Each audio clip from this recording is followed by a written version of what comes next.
super simple.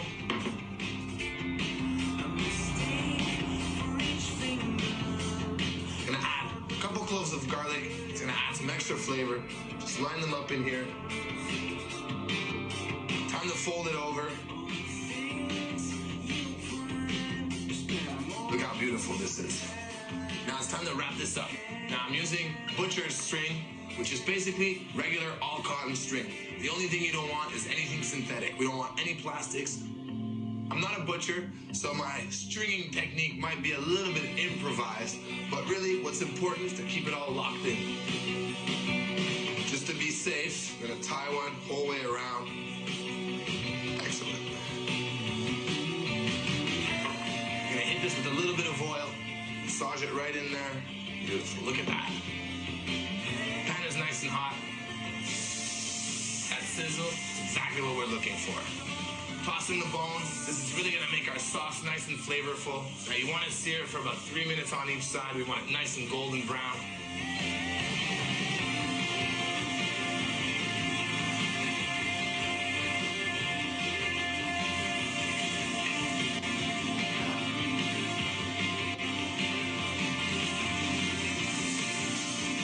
Add in 4 cups of veal stock. You can use beef stock, chicken stock, or even water if you want. Just cut the heat, because this is gonna steam up. Add in 1 head of garlic, chop it in half. Now the garlic is gonna soften up, and all this liquid is the base for our sauce. I wanna pop this in a 350-degree oven for about an hour and a half. It'll be tender and juicy. Perfect. Last week, showed up to the restaurant, I couldn't get in. I was hoping that the door would just magically open. This isn't a good sign.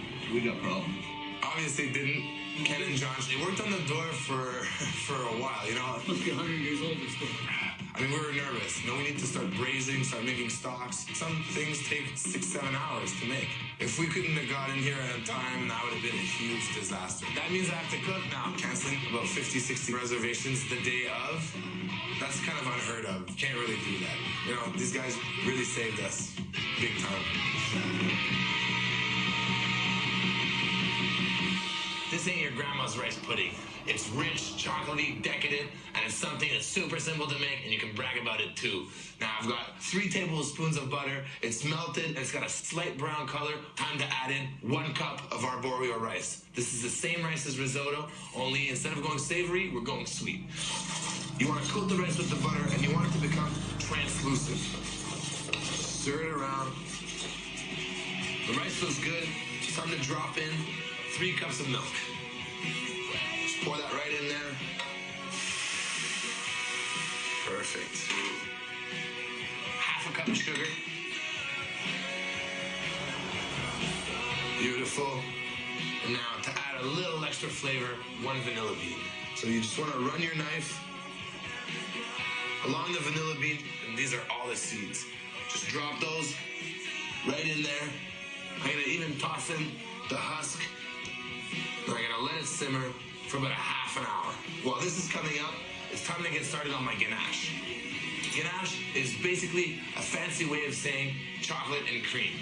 All you need to do is pour 1 cup of heavy cream on low heat. You wanna get that nice and hot. Add in 2 cups of Toblerone chocolate.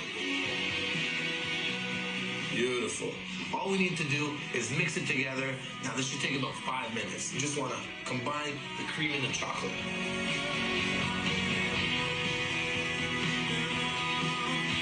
Look at this. Nice, rich, and creamy. You just want to put it aside and let it cool down for a bit. When everything's ready, we're going to combine it together, and I guarantee rich, chocolatey perfection. There's 1 door. If you don't get in through this door, you're really not getting in. There's nothing to steal. Most of our business is pretty much all credit cards. We don't really keep any cash on the premises. All of our important merchandise is locked up. You know, we have a wine cellar, that's locked up. On just our corner, there's 4 restaurants. So, you know, everybody kind of looks out for each other. There's also the cops that are in the neighborhood. It's a pretty secure environment.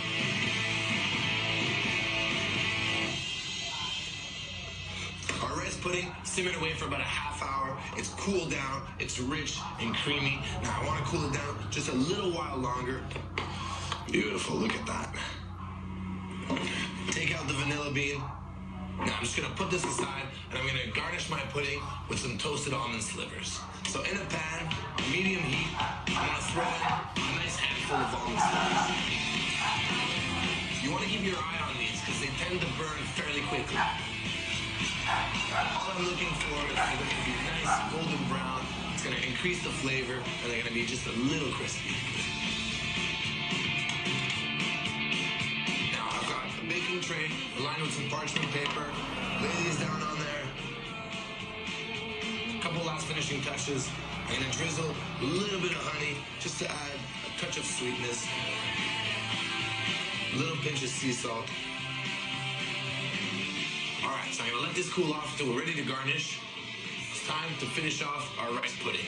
I've whipped 2 cups of 35% cream, slowly incorporate it right into my rice pudding. Fold it in. I don't want to overdo this. I want to keep the nice airiness of my whipped cream. Just cover this up with some plastic wrap. We're going to pop this in the fridge. It's going to be light, creamy, rich.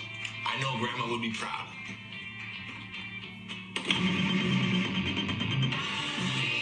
We don't have that many keys for the restaurant. Guaranteed I'm the first one. Because I don't mind being here in the morning because I got to get the day started, get the orders going, start the stocks. But at the end of the night, at 4:30 in the morning, I don't want to be here. I don't want to have to lock up. There's a few key members of our staff that do have that key.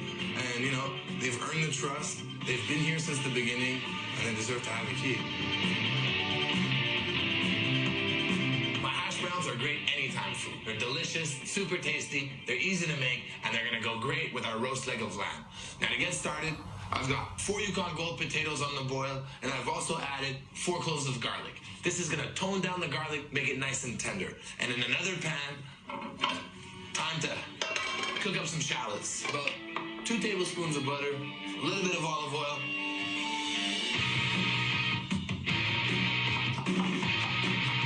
get that in the pan.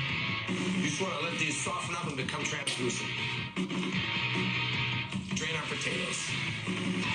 Now, get the potatoes in a bowl. Get my garlic cloves in there.